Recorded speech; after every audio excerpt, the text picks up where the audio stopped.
we've talked about these ideas of community and leadership and self-awareness and these wonderful sounding ideas, but there's also another piece here that's really important, which is that when I'm in touch with myself and being myself, it feels good. Yes. I have so much energy. I have so much vitality. I have so much curiosity and interest and enjoyment and joy in the world. I mean, to really have that experience over 6 months of tapping in to what it feels like to consistently express myself in a way that's just real and true. It feels so good, and yes. it's very reinforcing of itself. And replenishing and nourishing. Because it feels so depleting for me when I'm not being myself, and I'm trying hard to fit in or connect, and I'm abandoning myself, and it's just like no wonder I'm in my head and I feel tired and just like I want to give up. So that, what you're talking about, is what this training is all about, is helping you come back home to yourself, because it is invigorating, it's enlivening. And I don't know how to do that on my own. So I need a community to help me do that, and to get reflections where I'm like, are you being true to yourself or not? Yeah, we've had a lifetime of conditioning. Big time. In this culture, in our families, the male conditioning to act a certain way is pervasive. To be upbeat all the time, to be going and doing all the time, to have our shit together, to know everything, to have all the answers.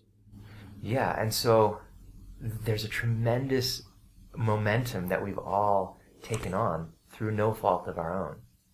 And we hold all of that with a lot of compassion and understanding, and we're not perfect with that either. We need to call each other out a lot too. We're still, of course, on the journey too.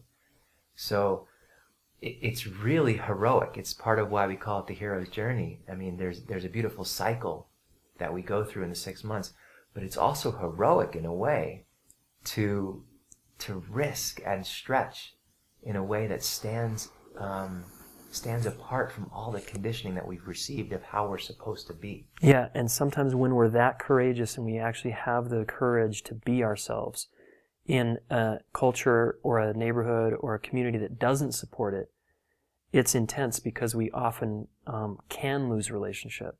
People aren't going to like us if we're ourselves, because it's threatening to them.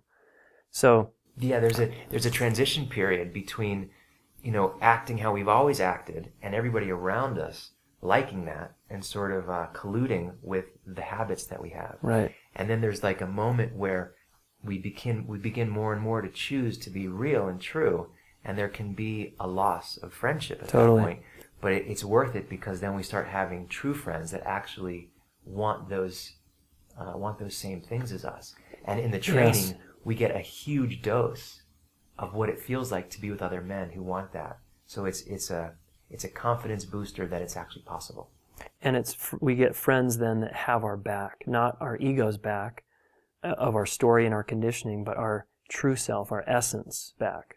That's the back they have. And it's unbelievable to be supported in that. And everyone's fanning that flame, saying, yes, go, go. So we're going to be championing and cheerleading you to be yourself, even if the cost is really high.